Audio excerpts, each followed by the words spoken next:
Hello for the ones who are watching the recording. And yes, so today, as you know, we have Eloise from Impact Hub Berlin here with us. This session is for us to get to learn a little bit from the ecosystem approach that they have in Impact Hub Berlin. What are the good practices they are learning so far and how they apply it.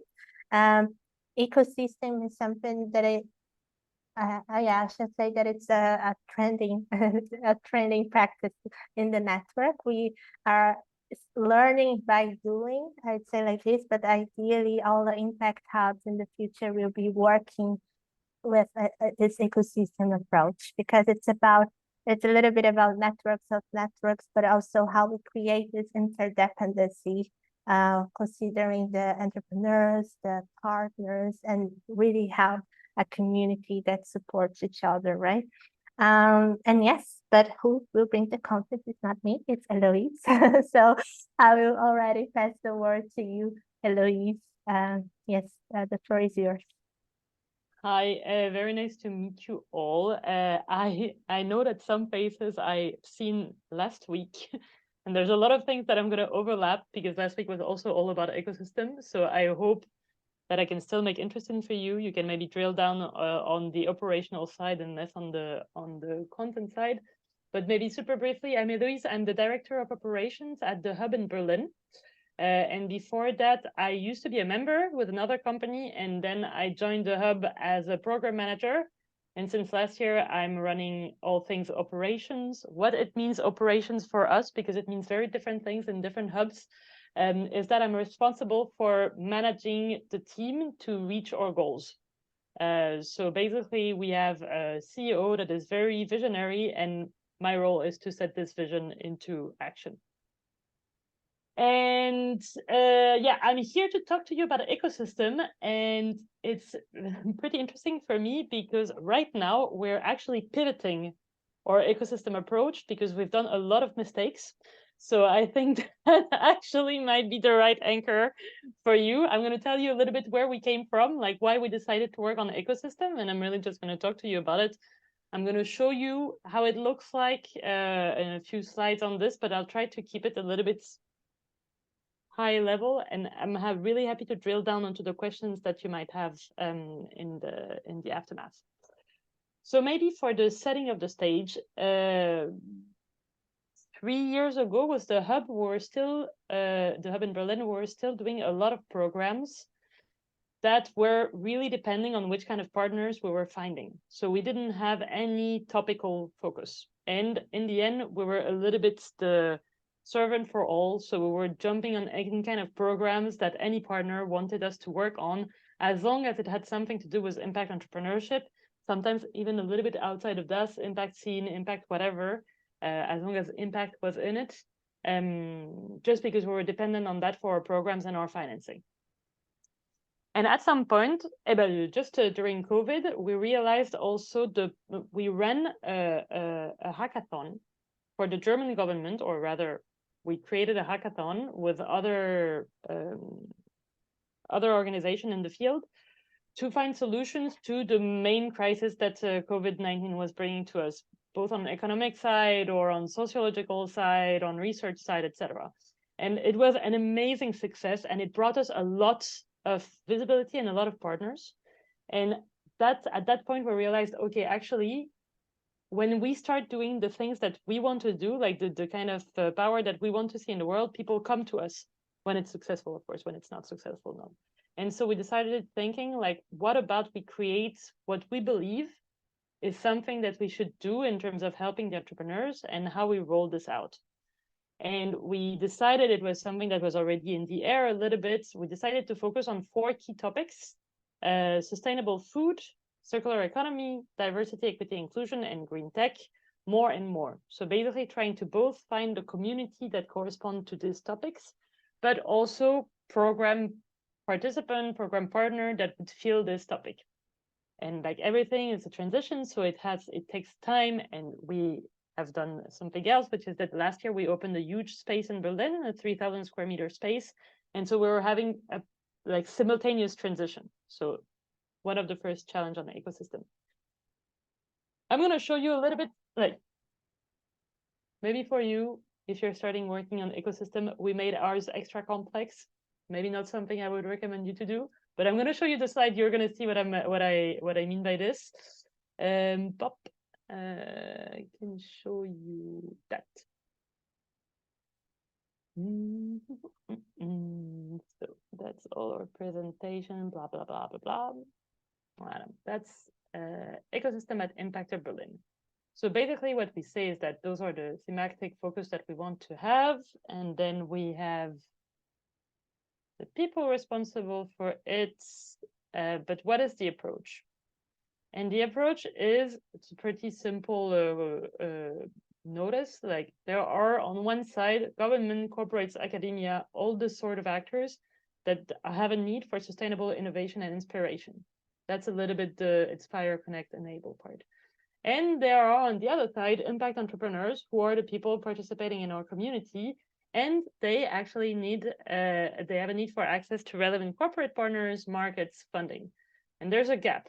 And that's the thing that we're trying to solve, right? And our ecosystem approach is trying to close this gap. And how it works, and that's, you see, it looks beautiful. It has Inspire, Connect, Enable. We're saying, okay, for our ecosystem, we have a theme that is in the middle, and then we have a community. So the community are the entrepreneurs, the corporates, academia, etc. And we have a subset of set activities that constitute the ecosystem.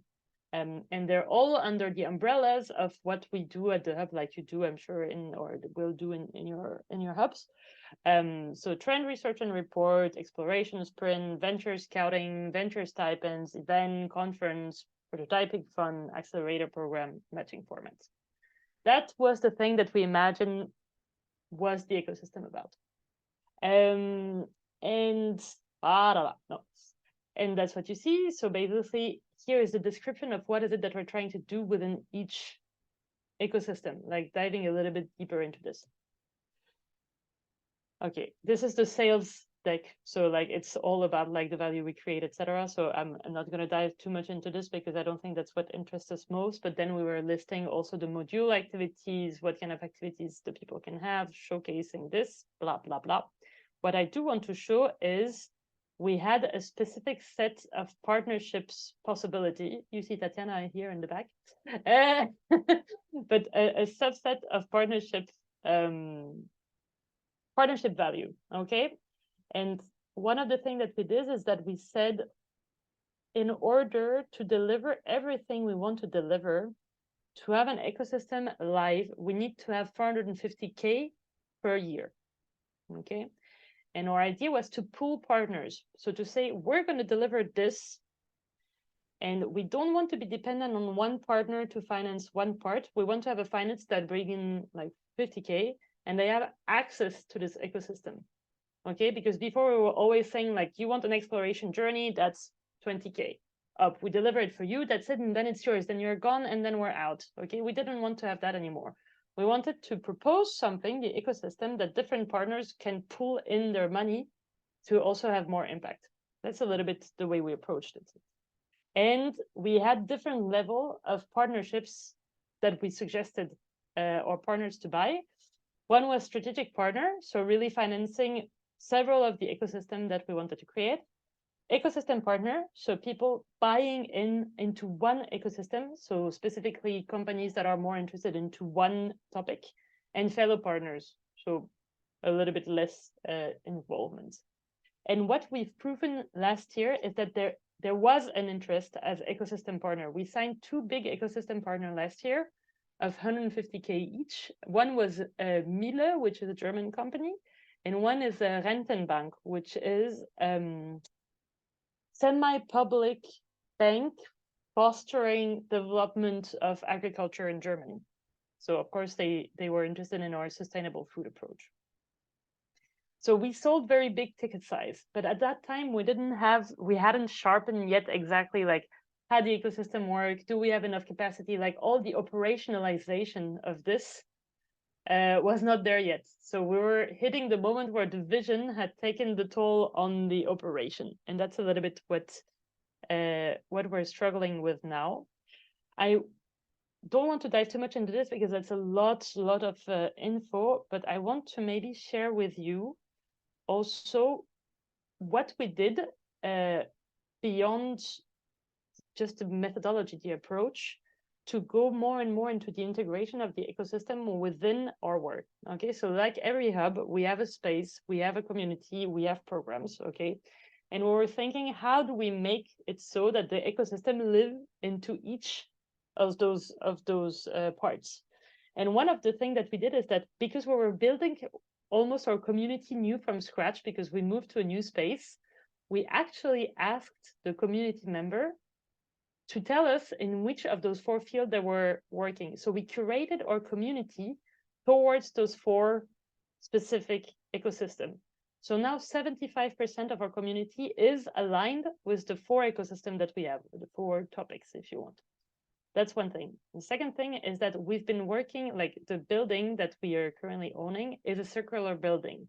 So basically everything that we do in this building is trying to be as circular as possible, from the construction materials to the way we use the space to our waste management, etc., energy consumption. So that's another way to integrate also directly into another aspect. And we work pretty intensely also on our diversity, equity, inclusion guidelines internally, because it's also one thing that we showcase as one of our ecosystem. We say we work on diversity, equity, inclusion, and it feels weird to say that's one of your ecosystem when you're not doing enough in that. So that was also one of the key focus that we wanted to set in. So right now we have 3 ecosystems effectively running: circular economy, diversity, equity, inclusion, and sustainable food, where we had partners that were paying, and green tech is a little bit of in limbo. So there is one program that does correspond kind of green tech. We have a lot of members that actually work in green tech, but we don't have an ecosystem. Like, we haven't created this ecosystem yet, because we have put ourselves a threshold of an amount of revenue to be able to unlock the ecosystem. All of this is very nice. That sounds like a really good plan. You put the partners in, they all give you money, but you standardize your offer. It's brilliant. And that you have a community that really belongs into the right ecosystem. Oh my God, how are we smart? But actually, it really did not pan out the way we planned. So we had a lot of pains and a lot of things that we didn't succeed in doing right. And like, a lot of what I'm saying is also confidential. So also, Carol, because we're recording, I asked that this doesn't go out of the Impact Hub network. Like, this is really like lessons for the network.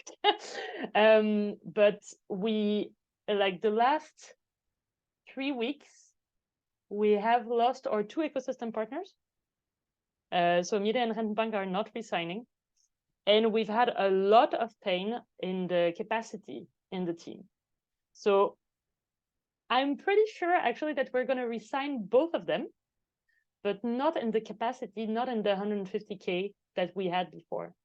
And we've been doing work, and I think that's actually going to be interesting for you rather now, is we've been working on a pivot plan for the ecosystem approach, because a lot of things were not working. I'm also happy to show you a little bit how we're doing this. But basically, we realized that there's 4 faults in our system, and I'm going to share them with you.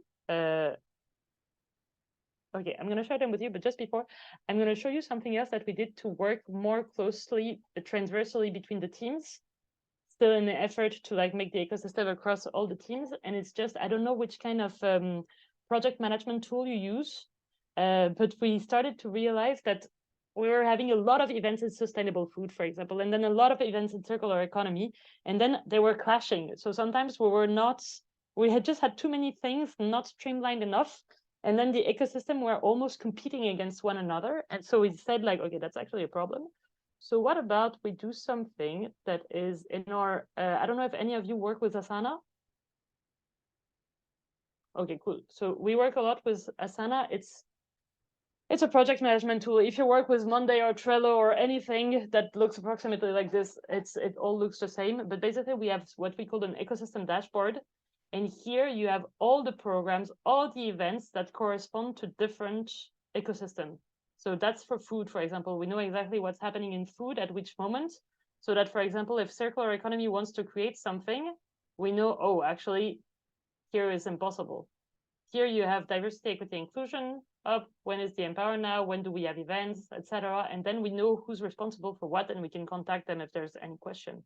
And we have, on top of this, the community who's also telling us, like, okay, be careful, because here, if you want to organize an event with your partner, actually, we have already a Meet the Changemaker. Maybe it's not the right time. So that's a tool that we use. That's something I really encourage you to put in place, because that's a good way to map, like, what are you currently working on, and not having, like, we've had cases where we had like suddenly 3 events the same day just because the communication was not there. All right. And I would like to guide you, if you have questions and you want to interrupt me, like, please do.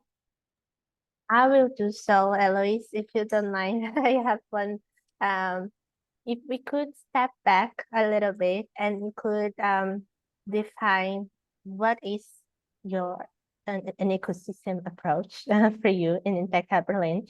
And if you don't mind also to dive into a little bit, you have a slide with an explanation about each one of your ecosystems.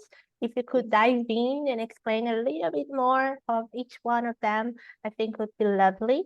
And just one comment, it's just that it's super nice everything that you were sharing, because many challenges that comes with the growth, right? With Impact Hub Berlin has over 10 years, I believe, right? So lots of learning, and as you can see, the challenges keep coming. But it's great for you that are just starting, so you can already think about your model, considering all the learn that took 10 years for Impact Hub Berlin to have. So yes, make the most of it is, and thank you for sharing, Eloise, so openly. And don't worry, this recording will not leave Impact Hub Network. Good. Yeah, maybe I can dive back a little bit into what is an ecosystem for us. So at one point we had a very what's the English word for that? The opposite of flexible. Rigid? Well, maybe? perfect, rigid. We had a very rigid approach to an ecosystem, okay? So it was this topic plus everything that you see here, but really like strict. Like, we need to have venture scouting, we need to have events, we need to have a conference, we need to have a prototyping fund. And if we don't have all of this, then it's not an ecosystem. And that's our ecosystem approach. So basically our ecosystem approach is to say we have a topical focus, and under this topical focus we have a community, and ideally a community that goes beyond our members. So not only our members, but really a community that is gravitating around the hub. And we have a subset of activities that we have preset, that we've decided those are the right kind of activities if we want to promote the impact entrepreneurship ecosystem at large, beyond the topics, okay? And for each of the topics, we have defined also, I'm not diving into this because I wasn't sure what was too precise, but we have defined for each subtopics. So for example, in circular economy, we worked a lot on packaging, we worked on fashion, we worked on construction industry. And there's a fourth one that I do not remember, but that was one of our subtopics as well. So for each of those, we created subtopics just so that we could focus a little bit more what we're working on. And yeah, for circular economy, basically it's becoming a convergence point for all the key stakeholders in circularity, playing a key role in bridging the gaps, to have the potential to shift the status quo. For sustainable food, it's really supporting the transition from a current linear agricultural system to a value chain that is circular. That's one of the key elements in Germany. Like, how do we make sure that it's not you grow, you consume, and then you throw, but rather how do we make sure that there's more circularity within the sustainable food system? Diversity, equity, inclusion. So far, we've worked mostly on female entrepreneurship, Flinte entrepreneurship, and migration of sorts. So Flinte and migration mostly. And for green tech, well, we haven't started yet, so we're like a little bit exploring. We don't have something more precise than this. And to your point on like, of course, we're big and like we have different pains. Yeah, 100%. Like I think all of you, depending what you're doing, you're gonna have a lot of like it's always the learning of one specific hub, and you'll have your own journeys, etc. But I think there is for every entrepreneurship moments, sometimes you feel you're getting the gist of it and you over complexify things. And actually, as soon as you start over complexifying, you can be sure 100% it's going to come back and bite you in the ass. So that would be my advice. No matter what is it that you're doing, just make sure that if you feel the people in your team don't understand what you're doing, if there are repeatedly questions from the partner, etc., something is wrong. Like, it's not that you're overly smart. Something is not right. So that would be my advice generally. And I would also say, like, we launched something with already 4 ecosystem in mind, like 4 topics in mind. But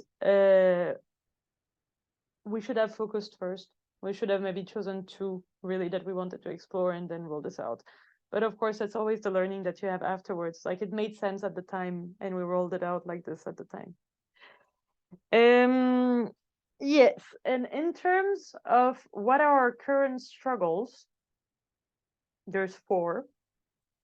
One of them is the definition of the ecosystem itself. What is an ecosystem? You see, the way I describe it is extremely rigid, and we decide to go into something that is much more flexible than this. So it's going to be basically just the topic and the community and the activities belonging to this topic. No matter which activities, like if a partner comes, has a plan for an impact journey in sustainable food, and it's not exactly what we thought would be the most helpful for the ecosystem, but it helps actually this company to having a touch point with this focus, we'll do it. So basically now we're trying to be much more flexible with our partners and what they need. Also because we realize that a lot of companies just don't have that amount of money that we're asking for an ecosystem partnership. So that's going to be one of the key things, is really the definition that we have behind the ecosystem and what is our USP, what is coming out of this ecosystem really. Another thing that we have to work on is our sales approach, like our business development sales approach for the ecosystem. Like, how do we sell this? And so far, coming back a little bit to the ticket size, like we used to have very big ticket size, and actually we don't think that it's relevant anymore, especially because in Germany right now, there's a shortage of financing for the impact scene, which I'm sure is not any different than any of the countries that we're currently talking to, sadly but surely. So that's one thing that we have to adjust.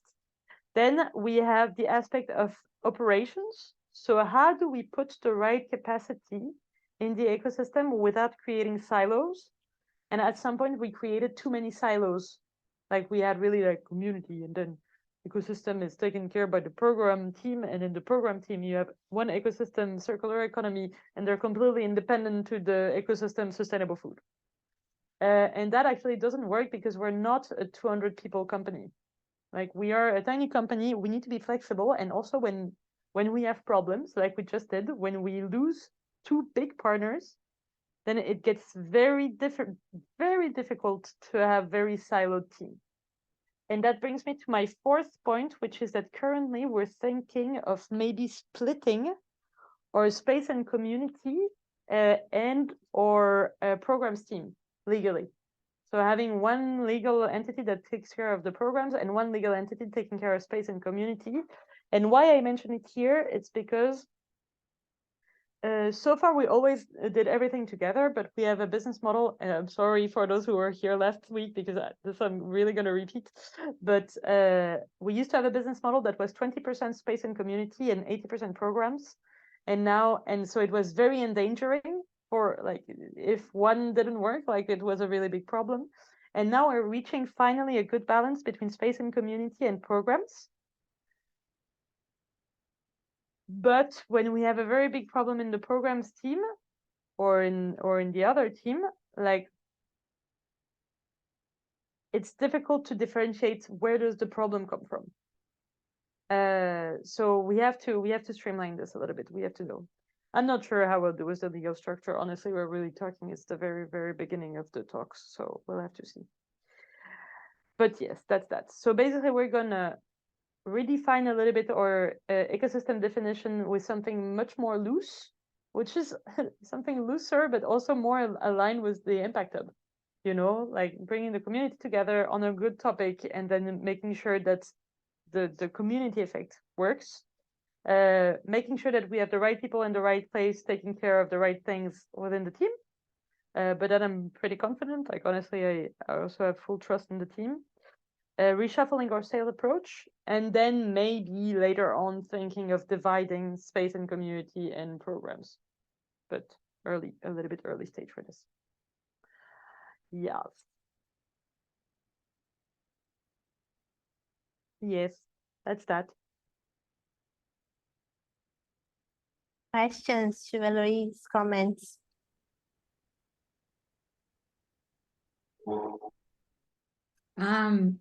Love the presentation, Eloise. Took very carefully notes here because we are starting the Impact Hub South Florida, and it was interesting seeing you talking about losing funds in Europe. Can you imagine in the United States, in South Florida, not even able to reach out to them yet? But anyways, we're very optimistic that we'll be able to tell our partners and community that it's important for them to be part of. I loved the material and the information about the Asana, because that's something we are very worried about, you know, managing all this ecosystem. So I have one question about it, the Asana. Do you give access to all the community to that Asana? So No. Who has access? All the team, but we're 35 people. Okay. So 35 people are feeding the information. No, Okay. no. 35 people have access to it, and each of the driver of the ecosystem fill this out. Basically. Okay, one driver only. But each driver of the ecosystem, we have driver per ecosystem and for community, and those people, they fill this out. Okay, so roughly how many people are the drivers for the ecosystem? 4 people? Altogether 4, yes. 4 people will fuel the Asana board. Okay, fine enough. Thank you so much.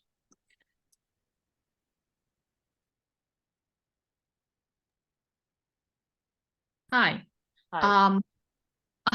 My question is, you talk about so many the topics.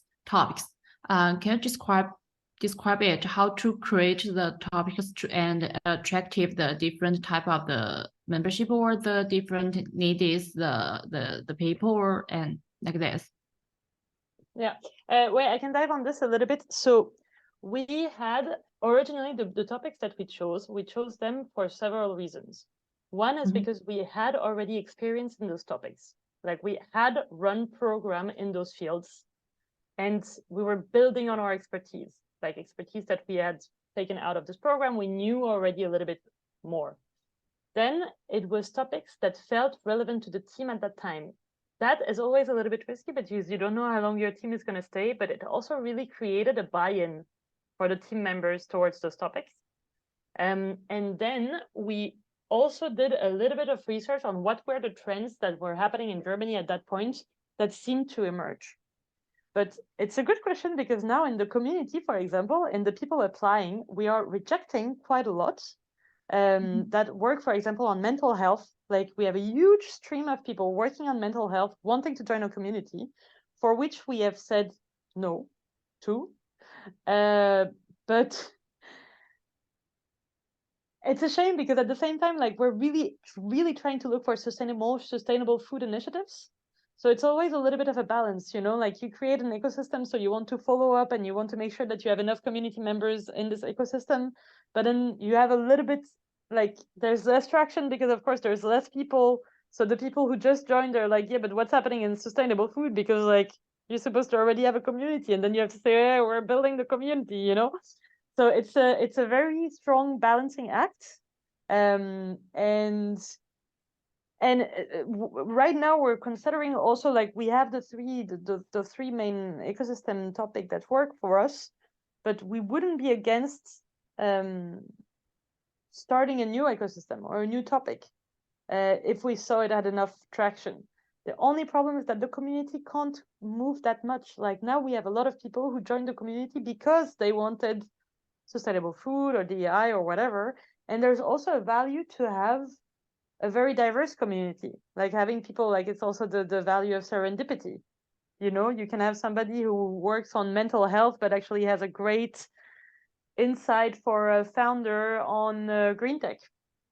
You never know, like, that's a little bit the magic. That is the kind of thing that you cannot sell, or you cannot express that it's valuable to a partner, but because you can't put a price tag on it. But it's a little bit the bread and butter of Impact Hub. So it's very hard, because you're like, yeah, but it's great to have this community that is diverse, and then people are like, no, I want to speak to green tech people, and you're like, no, actually you don't. What you want is meeting people who can help you out. But that's a very, it's a tricky terrain, I would say. Am I answering this question? Did I answer this question properly? I think so, but I need to how to say, to think over word right and like. Eloise, so if I understood correctly, you are now selecting your members as part of the community, considering the ecosystem, right? Yes. And how does it work? Is only considering their business area? How is the selection process? No, we have, so we vouch the members, specifically the resident members, so the people who really are part of the hub. And we have two, like, there's members that are solo members, and there are office tenants. We have 18 offices, so really sub teams. And we vouch both office tenants and members through topics. So the topics they're working on, and if it's ecosystem topic, the better. And a little bit their, like, the vibe. It's not the word that the community team would use, but that's the only word I can come up with that corresponds to this. But that's why we have coffee chats. Like, we vouch also a little bit for members. That's very interesting to think, like, in terms of starting an impact hub. We always say that, you know, do community efforts before anything. You don't need to have a space in place. You don't need to be running programs. You already start working with your community. And next week, we're going to talk about theory of change, which kind of helps you already think about the main topics that you're going to work on that might become your ecosystems in the future, in case you use the ecosystem approach at your Impact Hub. So how do you start creating a community? Because is this community you'll be representing to talk with partners as well? You know, you're gonna be growing around it. So it's nice that you bring this information, because it's all connected. It's not only it's Impact Hub Berlin with your ecosystem approach. I know, as you said, it's still not perfect. You're still learning, but it brings so much clarity to talk about the connection between the three pillars of Impact Hub model. You know, into the ecosystem approach really connects it. Yes, so thank you for that. But more questions for Eloise.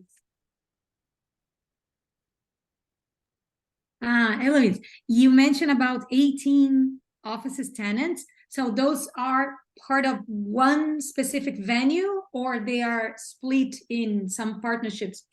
One. We have, that's also something. Okay, maybe that's something I can show you a little bit, because I think that's a little bit different than the other hubs. Let me find you a slide that has this. Oh my God, we have like 170 slides on this presentation. That's way too much.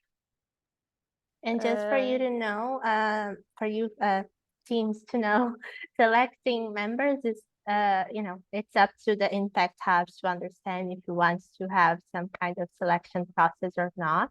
I would say that the majority of Impact Hubs do not select the members. It's open, but, you know, it depends on the model you'll be applying locally. All right. 2 seconds. I think I'm almost there. Yeah, all right. Okay, got it. So the hub that I joined, it was 400 square meters. And we had one team office there, one other office for another team, and then we had some meeting rooms and co-working space. That was it. And now we have that. So that's that. Now it looks much better, like the scaffolding is out, but basically that's our hub last year. And it looks like this. I'm really giving you the entire tour. So you have underneath, on the floor, underground, you have 4 labs. And one of this lab is an event space. The 3 other ones are Maker's Lab. Then you have 2 floors that are only co-working and cafe. So there's a cafe area, the rest is co-working. And then we have here, I think on the ground floor, we must have 8 offices that are here for teams that are not our team, that are just teams that need a space. And then on the top floor, we have this thing that is called Circular Living. It's a co-living place, but we're not running that. Like, this does not belong to Impact Hub Berlin. What we have is here, we have here a lot of team offices and workshop space. And on top of this, we're going to have a roof terrace, but we're still waiting for it, so I can't say much more about this. But so basically, we have a lot of office tenants that are not, they're not part of programs or anything. They're just their offices in our co-working space. But this would have never been possible in the previous space.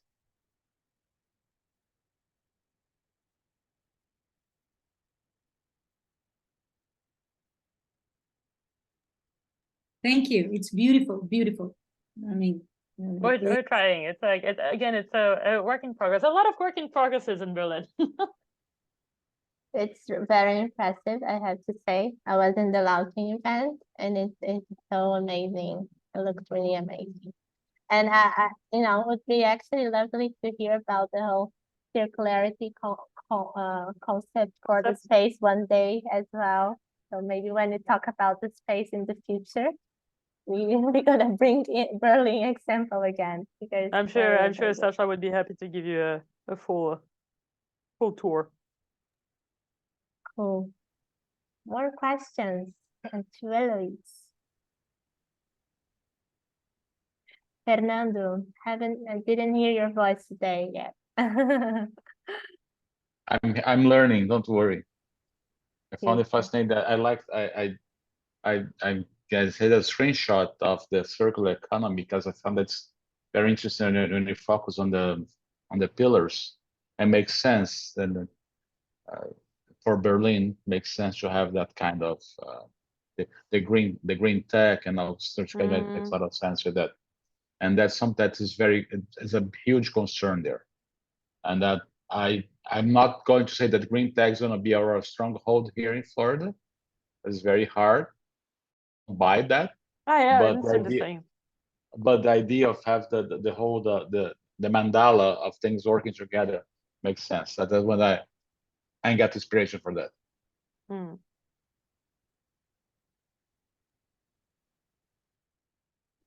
Any other questions to Eloise? Otherwise, we can finalize earlier today.